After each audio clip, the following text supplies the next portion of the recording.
Il me semble que je suis pas mal ainsi en apothicaire. Et comme le père ne m'a guère vu, ce changement d'habit et de perruque est assez capable, je crois, de me déguiser à ses yeux. Sans doute. Ce que je souhaiterais serait de savoir 5 ou 6 grands mots de médecine pour parer mon discours et me donner l'air d'habile homme. Allez, il suffit de l'habit, après je n'en sais pas plus que vous. Hein. Comment? Vous êtes confiés à moi, donc je vais me confier à vous ici. Vous êtes un honnête homme. Quoi, vous Et non, vous dis-je. On m'a fait médecin malgré mes dents. Toutes mes études ne sont allées que jusqu'en 6e. Et je ne sais sur quoi cette imagination leur est venue, mais lorsque je vis que toute force, ils voulaient que je fusse médecin, je me suis résolu de l'être aux dépens qui lui appartenaient. Cependant, si vous saviez comment cette erreur s'est répandue, et de quelle façon chacun s'endiable à me croire habile homme, on vient me chercher de tous les côtés. Si les choses en vont toujours de même, je suis d'avis de m'en tenir à la médecine toute ma vie. C'est le métier le meilleur du monde. Car soit qu'on fasse bien, soit qu'on fasse mal, nous sommes toujours payés de la même sorte. Nous pouvons tailler l'étoffe, nous travaillons comme on le veut. Un cordonnier ne saurait gâter un morceau de cuir qui n'en paye les pots cassés. Mais ici, nous pouvons gâter l'homme comme on le désire, sans qu'il nous en coûte rien. Les bévues ne sont point pour nous, c'est toujours la faute de celui qui meurt. Et enfin, ce qu'il y a de bon dans ce métier, c'est qu'il y a chez le mort une discrétion, une honnêteté la plus grande du monde. On n'en voit jamais se plaindre du médecin qui l'a tué. Il est vrai que les morts sont fort honnêtes gens sur cette matière. Voilà des gens qui ont la mine de me vouloir consulter. Allez toujours m'attendre auprès du logis de votre maîtresse, je vous y rejoindrai. Monsieur, je venais vous chercher mon fils parent et moi. Qu'y a-t-il? Sa pauvre mère, qui à me paraître, est dans un lit, malade, il y a 6 mois. Et que voulez-vous que j'y fasse? Nous voudrions, monsieur, que vous nous baillissiez quelques petites drôleries pour la guérir. Il faut savoir de quoi est-ce qu'elle est malade. Elle est malade d'hypocrisie, monsieur. D'hypocrisie? Oui, c'est-à-dire qu'elle gonfle de partout. Et que son foie, son ventre ou sa rate, comme vous voudrez appeler, au lieu de faire du sang, ne fait plus que de l'eau. Elle a, de 2 jours là, la fièvre quotidienne avec des douleurs dans les muscles des jambes et des lassitudes. On entend dans sa gorge, parfois, des flammes qui sont tout près à étouffer et lui prendre des symptômes et des conversions que nous croyons qu'elle est passée. Nous avons dans notre village un apothicaire, très bon en se parler, qui lui a donné je ne sais combien d'histoires et il m'en goûte plus d'une douzaine de bons écus en lavement, ne vous en déplaise, en un costume de Jacinthe et en portion cordage. Il voulait lui bailler d'une certaine drôlerie qu'on appelle du vin améthyl. J'ai juste peur, franchement, que ça l'envoie à Patresse et l'on dit que ces gros médecins qui ont je ne sais combien de gens avec cette invention-là. Venez-en au fait, mon ami, venez-en au fait. Le fait est, monsieur, que je venais vous prier de me dire ce qu'il faut que nous fassions. Je ne vous entends point. Monsieur, ma mère est malade.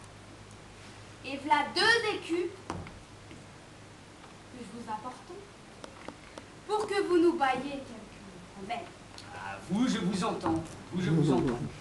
Vous dites donc que votre mère est atteinte d'hydropésie, c'est-à-dire qu'elle a des enflements sur tout le corps, des fièvres, qu'elle est atteinte aussi de douleurs dans les jambes, de syncope ou de convulsions, c'est-à-dire des évanouissements. Oui, c'est justement ça. J'ai compris d'abord vos paroles. Vous avez un père qui ne sait s'exprimer. Et vous me voulez donc un remède. Oui, monsieur. Un remède pour la guérir. C'est comme je l'entends donc.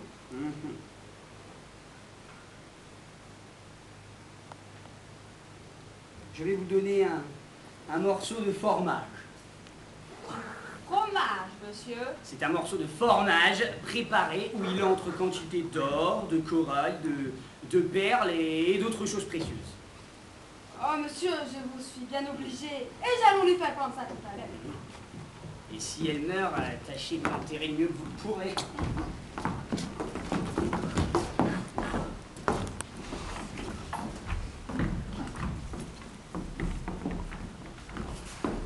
Oh, ma belle nourrice!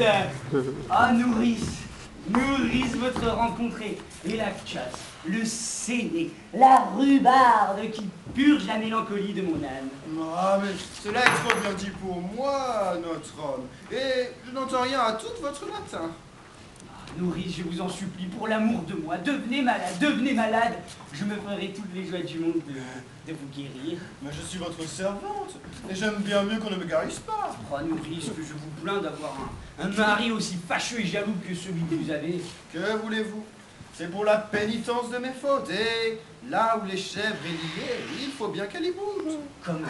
Un rustre comme cela? Un homme qui veut que personne ne vous parle et qui vous observe constamment? Et vous n'avez encore rien vu. Ce n'est là qu'un échantillon de sa mauvaise humeur. Est-il possible qu'un homme ait l'âme assez basse pour maltraiter une femme comme vous, alors que je connais non loin d'ici des gens qui auraient toutes les joies du monde de baiser le petit bout de vos petons, hein? Mais qu'un faquin, qu'un rustre, qu'un égoïste, qu'un maraud. Excusez-moi de vous parler de la sorte de votre mari. Et je sais bien qu'il mérite tous ces noms-là. C'est vrai qu'il les mérite. Il mériterait aussi que vous lui missiez quelque chose sur la tête afin de le punir des soupçons qu'il a. Il est vrai que si j'avais devant les yeux que son intérêt, il me pousserait à faire quelque étrange chose. C'est vrai, Nourrice, qu'il le mérite. Et d'ailleurs, si vous pouviez vous venger de lui avec quelqu'un, et si j'étais assez heureux pour...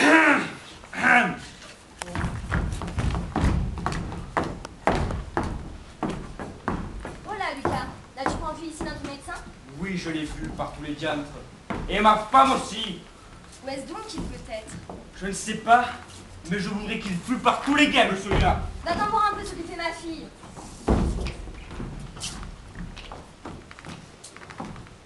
Ah, monsieur, je demandais justement où vous étiez.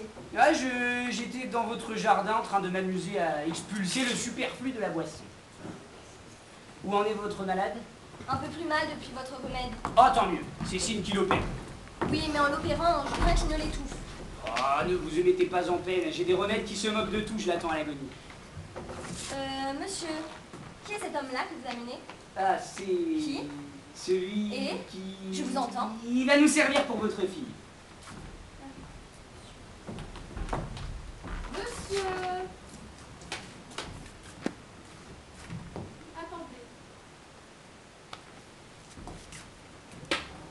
Monsieur.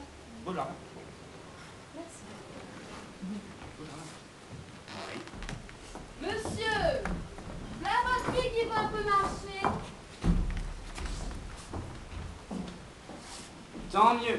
Cela lui fera le plus grand bien. Allez-vous-en, monsieur l'apothicaire, allez tâter son pouls afin que je raisonne tantôt de sa maladie avec vous. Ah, monsieur, c'est une grande et subtile question entre les doctes de savoir si la femme est plus facile à guérir que l'homme. C'est pourquoi je vous suggère d'écouter ce que j'ai à vous dire. Certains disent que oui, certains disent que non. Moi, en revanche, je dis que oui et non. D'autant que les humeurs opaques se rencontrant dans le tempérament naturel de la femme est en cause que la partie brutale veut toujours prendre empire sur la partie sensitive, hein, et que nous savons que les humeurs dépendent du mouvement oblique de la lune, hein, et que le soleil qui darde ses rayons sur la concavité de la Terre. Non, je ne suis pas capable de changer de sentiment. Voilà ma fille qui parle. Oh, grande vertu de remède, oh, admirable médecin, que je vous suis obligée de cette guérison merveilleuse. Et que puis-je faire pour vous après un tel service? Ah, voilà une maladie qui m'a donné beaucoup de peine, hein. Oui, mon père, je recouvrais la parole, mais je le recouvrais pour vous dire que je n'aurais jamais d'autre écoute que l'ange, et que c'est inutilement que vous le donnerez. Mais- Moi, je suis capable d'ébranler votre sacrifice. M'opposer en voir de belles raisons. Je- Tous vos discours ne serviront de rien. Une puissance paternelle qui ne puisse m'obliger à me marier ma Il est- Vous avez beau faire tous vos efforts, mon cœur ne saurait se soumettre à une telle tyrannie. Comment? Voilà, père, je n'en ferai rien, c'est résolu, en aucune question. Comment? Ah, quelle impétuosité de parole! Il n'y a pas moyen de résister, je vous prie de la faire redevenir muette! Ah, cela m'est impossible. Tout ce que je peux faire, à la limite, c'est vous rendre sourd. Je vous remercie. Penses-tu donc? Pour raison de tenir rien sur mon âme. Tu épouseras Horace dès ce soir! Mon Dieu, laissez-moi médicamenter cette affaire. C'est une maladie qui la tient et je pense avoir le remède pour ce qu'elle a. Serait-il possible, monsieur, que vous lui guérissiez aussi cette maladie d'esprit? Allons, laissez-moi faire. Et je pense que notre ami l'apothicaire saura nous aider pour cette cure. Un mot. Vous voyez que l'ardeur qu'elle a pour ce Léandre est totalement contraire à la volonté du père. C'est pourquoi il faut agir promptement pour trouver un remède